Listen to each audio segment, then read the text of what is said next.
Hello दोस्तों, आप देख रहे हैं स्टडी प्रत्युष और आज हम लेके आए हैं MCQs यानी मल्टीपल चॉइस क्वेश्चंस। तो ये बेसिकली जुलाई के करंट अफेयर के मल्टीपल चॉइस क्वेश्चन है, पार्ट 1 है ये। तो शुरू करते हैं इनको हम। पहला क्वेश्चन कहता है करीब 59 चाइनीज ऐप्स भी बैन कर दिए गए। तो गवर्नमेंट ने जो ऐप्स को बैन किया है वो किस पावर के तहत किया है? तो ऑप्शंस आपके हैं नेशनल सिक्योरिटी एक्ट 1980 का, इंटरनेट रेगुलेशन एक्ट 1997 का, इंफॉर्मेशन टेक्नोलॉजी एक्ट 2000 का, या फिर इनमें से कोई भी नहीं।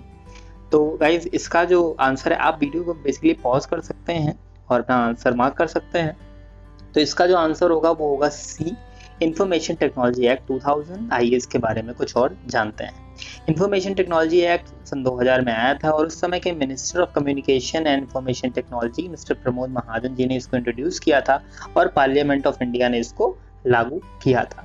इसके सेक्शन 69A के तहत ये पावर है सरकार को कि वो बिना कंपनी को जिस ऐप को बैन किया जा रहा है उसको बताए बिना ही उसको बैन कर सकती है, अगर ये ऐप हमारे देश की सोवरेनिटी, इंटीग्रिटी और डिफेंस के लिए किसी भी तरह का खतरा बनते हैं। तो अगला क्वेश्चन देखते हैं। यहाँ पर कहा जा रहा है कि सीरिया कंट्री के साथ बॉर्डर बनाने वाली कौन कौन सी कंट्रीज हैं?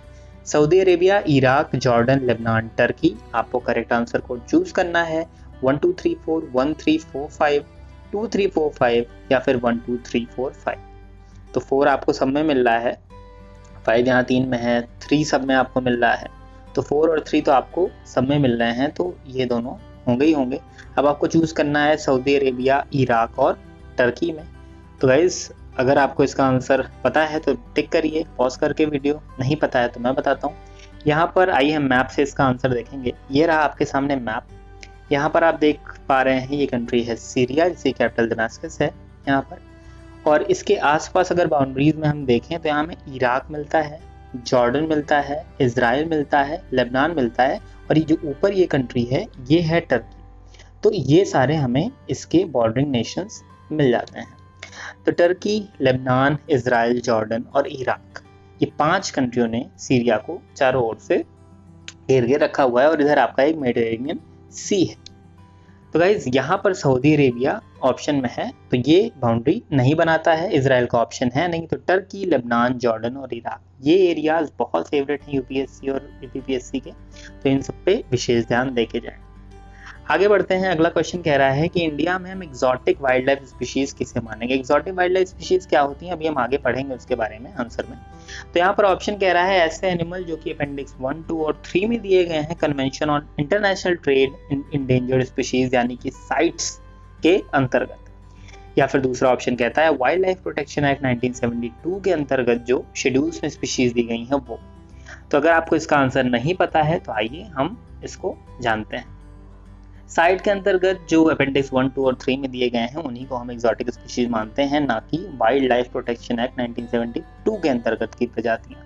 बहुत इंपॉर्टेंट क्वेश्चन है, इसको जरूर से जरूर याद रखिएगा। तो आपका यहाँ पर ऑप्शन ए करेक्ट हो जाएगा। इसके बारे में आइए कुछ देखते हैं। तो यहाँ पे देखेंगे एक्सोटिक स्पीशीज बेसिकली ऐसी स्पीशीज हैं जिसको जानबूझ के या अनजाने रूप में ह्यूमन ने किसी इकोसिस्टम में इंट्रोड्यूस कर दिया और वो इकोसिस्टम उनके लिए सूटेबल नहीं है, वहां पर वो इवॉल्व नहीं होती हैं।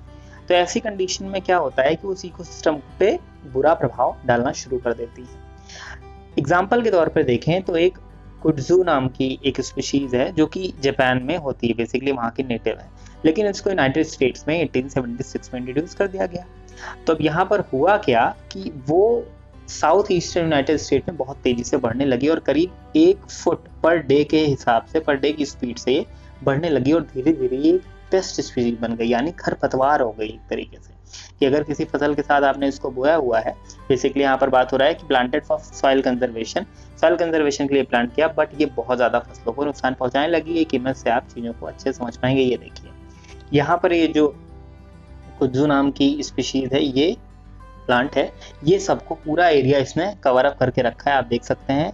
तो ये किसी भी अच्छे खासे इकोसिस्टम के लिए बहुत बड़ा डेंजर हो सकती है। आगे देखते हैं साइट्स के बारे में। तो ये स्पेशल साइट की जो वेबसाइट है वहां पर जाके इन्फॉर्मेशन देख सकते हैं अबाउट में जाके। तो यहाँ पे कह रहे हैं ये एक इंटरनेशनल एग्रीमेंट है गवर्नमेंट्स के बीच में और ये इंश्योर करना चाहता है कि वाइल्ड एनिमल का और प्लांट का, जीव जंतुओं और वनस्पतियों का इलीगल ट्रेड ना हो, जिससे एक इकोसिस्टम को बहुत बुरा प्रभाव पड़े।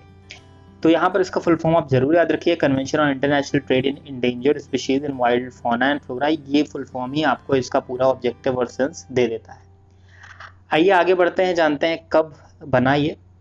तो basically international union for conservation of union यानी IUCN का नाम सुना होगा। इसमें 1963 में इसके लिए बेसिकली बात हुई, इसको इंट्रोड्यूस किया गया और ये 1973 में बेसिकली कन्वेंशन ओपन हो गया सिग्नेचर के लिए कि साइन वगैरह करके काम शुरू हो, और 1975 में ये लागू बिल्कुल फोर्स में आ गया। तो इसको 1973 से ही लेते हैं, याद रखिएगा। एक विशेष चीज याद रखिएगा कि इसको वॉशिंगटन कन्वेंशन के नाम से भी हम जानते हैं। तो वॉशिंगटन कन्वेंशन और साइट्स दोनों एक ही चीज हैं। तो आगे बढ़ते हैं, अगले क्वेश्चन की तरफ देखते हैं। स्टॉकहोम घोषणा 1972 ये किससे संबंधित है? कन्वेंशनल वेपन यानी हथियारों के अंतर्राष्ट्रीय ट्रेड से, व्यापार से, ग्लोबल सिक्योरिटी से, पर्यावरण और विकास से, या फिर वुमेन के सशक्तिकरण एम्पावरमेंट के लिए। तो पॉज करके आप बेसिकली अपना आंसर टिक कर सकते हैं। यहाँ पर जो आंसर है वो है option number C. Simple question था, अगर आपको पता है फैक्ट तो। अगला क्वेश्चन करता है पॉलीक्रैक टेक्नोलॉजी, ये रिसेंटली न्यूज में थी, किससे संबंधित है आपको बतानी है। पहला ऑप्शन है कि bee keeping and control environment यानी मधुमक्खी पालन के लिए, अर्थक्वेक यानी कि भूकंप प्रतिरोधी स्ट्रक्चर बनाने के लिए, या फिर फेक पासपोर्ट और करेंसी नोट को डिटेक्ट करने के लिए, या फिर जो फीड स्टॉक है हमारा जो वेस्ट कूड़ा है उसको हाइड्रोकार्बन लिक्विड फ्यूल से जनरेट करने के लिए।